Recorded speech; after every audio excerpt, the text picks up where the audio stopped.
This is a WKYT podcast. All right, it is Friday afternoon, and that can only mean one thing for all you crazy sports fans out there. That is Facebook Live. Brian Milam, Lee K, and a busy weekend for UK athletics and high school football tonight, things in between. But let's start with basketball. The Wildcats take on Mount St. Mary's tonight, a Mount St. Mary's ball club that's just 1-4 on the season. And if there's ever a time the Cats need what looks like on paper a breather, it'd be right now. Yes, this is a big opportunity for the Wildcats to kind of, say that they are the team that's ranked in the top 10 in the country. They're still in the top 10, right?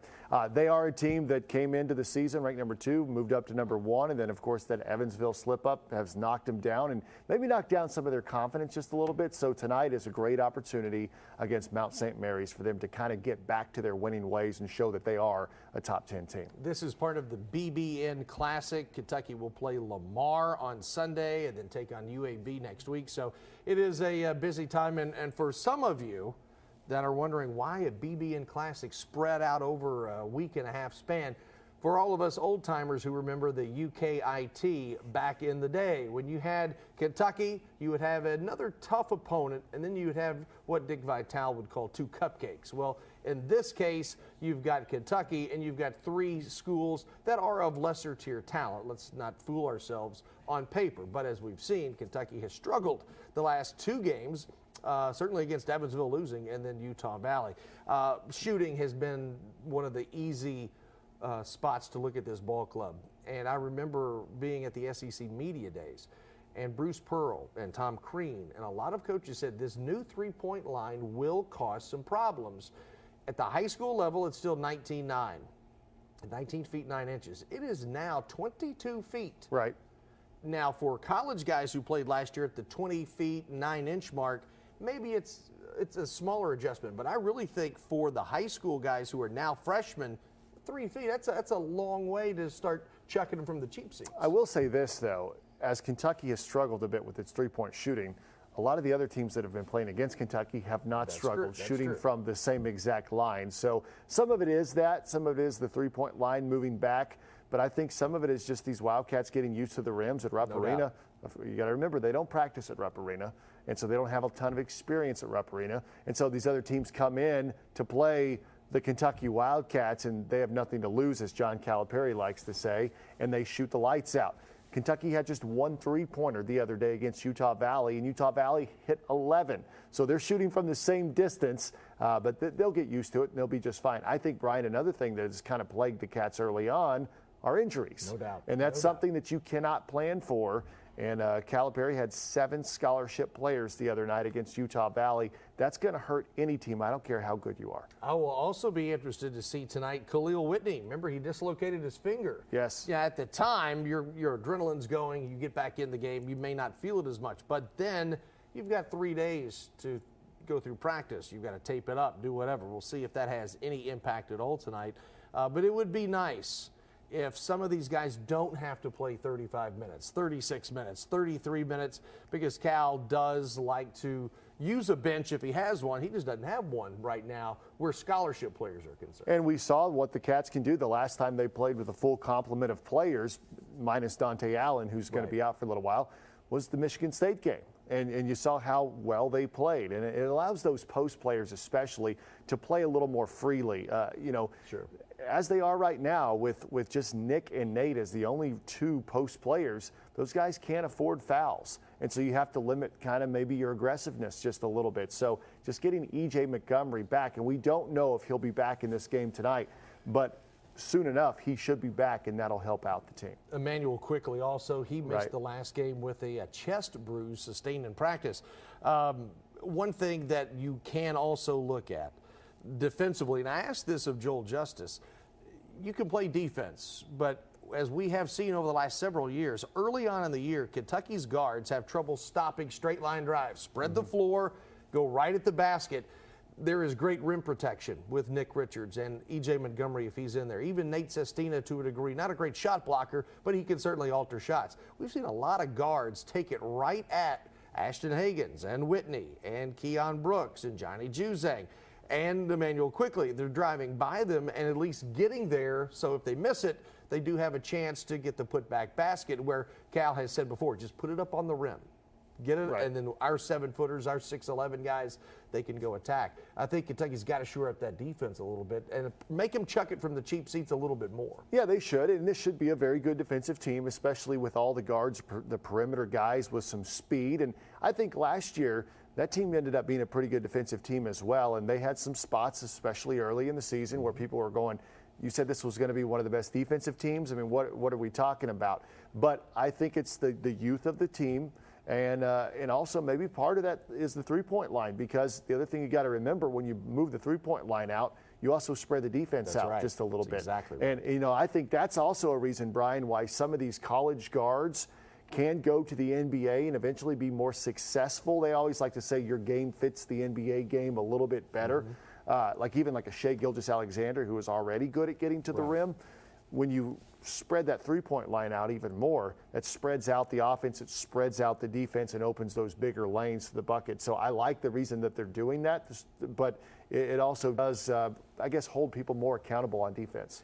We are taking your questions, comments on Facebook Live for the next few minutes as we talk UK basketball, UK football, whatnot. Let's talk about the football Wildcats.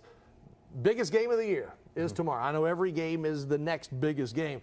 But this is a biggie because you're going to have potentially some bad weather. I know weather can't be bad or good, but you know what I'm talking about. It's going to be cold. It's going to be windy. It's going to be rainy, allegedly.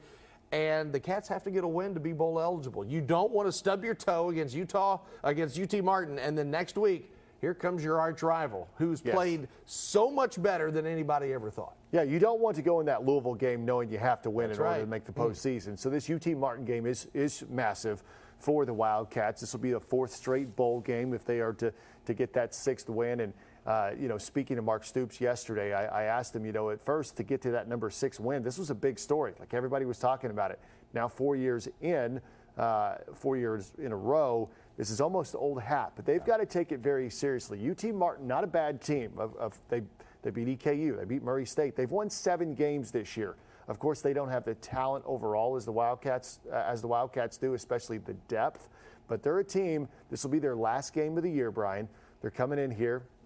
They've got 7 wins. Like I said, there's no postseason at their level. So, they're going to put it all on the line. To quote John Calipari, this is their Super Bowl. This is their Super Bowl, right? Yeah, so that'll be a good game against UT Martin. And you hate to say this, but Stoops was reminded of a couple of those games, a couple years ago, the Austin Peay game. Got down 14-0 before anybody got their seat warm. Right, and Kentucky was playing to become bowl eligible at that time. You remember those EKU games they've had some trouble with? Overtime. His first season, the Western Kentucky game, they lost. So Stoops remembers these games, and he's not going to go into these games thinking, oh, this is UT Martin. He's going to have his guys ready to play. No question. A win puts the Wildcats at 6 wins, makes them bowl eligible, which by today's standards, you are going to be playing in the postseason. The Louisville game is just icing on the cake, but certainly a game the Cats want to win. Tonight is high school football regional championship football. The winner goes to the state semifinals. In Lexington, there are 2 teams still alive, and that is Douglas. They will take on the Southwestern Warriors. And for Tates Creek, it's Simon Kenton. And Simon Kenton's a team we have seen a lot of over the last several years, usually playing Scott County or Lafayette during the Walker Wood days. But how about Tates Creek? You were over there the other day. They are excited, not just to be there, but it's been since I just first started in TV since they've been in the postseason, basically. 2001 was the last time that they were at this round, the region final round. So Tates Creek is they've even exceeded their own goals this year. And that's what they've talked about. Some teams set their goal at the beginning of the year as a state championship, but they set their goals, they want to get to the second round. And then they wanted to pass the second round and get to this round. And of course, now they just each week keep trying to set a new record. Luke Doobie, their quarterback, has been so impressive. 2nd in the state in passing yards, number 1 in Class 6A. And he's got a receiver, Miles Thomas, who I believe is a 3-star wide receiver. Those two have developed a great connection. And of course, they've got a good team all around them. It's not just those 2 guys, but those 2 guys have kind of led the way, at least offensively. And as Coach Smith was telling me, their defense has really come around, and that's kind of been another reason why they've been able to make this push. In Douglas, they will take on Southwestern. Southwestern, a team that was like 1-4 the first half of the regular season. got lightning in a bottle. They've won 5 in a row. They come in here ready to rock and roll. They've beaten their arch rival, Pulaski County, twice in a month for a district title, and then for the #1 seed, and then for a district championship. So that's a team that is not intimidated probably by the name of Douglas and the resume the Broncos have put up this year. They've shutting out a lot of people and keeping people with low score totals. We've also got Boyle County at home tonight. Somerset is at home. We will take a trip to Eastern Kentucky because there's a lot of football played all over the place. Wayne County, they travel to Paintsville to take on Johnson Central with the state's single season, looks like the single season scoring champion. And I mean, they've just, Madison Southern is another team. Southern, they have a rematch with Cov Cath. Southern went to the state finals a few years ago. Now they go back up north in a rematch of those two programs. I love this time of the year, man. Yeah, it's fun. I mean, this is when the cream really rises to the top. You know what I'm saying? I mean, every team that makes the playoffs, I mean, at least to the second round, they've had a good season. But now they're starting to separate themselves. And as we get closer and closer, it's always fun. And I really like how they've done the reseeding this year for the third round, because you're really going to get some good matchups. Any certain comments? We welcome your comments and your questions. And I know with Facebook Live, you can watch it now a little bit. You can watch it later on the replay, obviously. But we've had a great response via Facebook Live for Game Time at 11 o'clock, for Facebook Live from obviously all across the country and all across the world. We've even had people from London, England watch who have Georgetown roots. So no matter where you are, you can find us. Yeah, quite a few people watching and just listening to us talk today. But yeah, if you're catching this, whether it be live or on replay, catch us again at 11 o'clock for the high school football show. It should be a fun time. We welcome all of your questions, comments. If they're the good comments, send them to me. Bad, send them to Lee K. That's just the way it works. That's going to do it for now. We're going to get back to work, and we will see you at Rupp Arena tonight and on Game Time at 11 o'clock.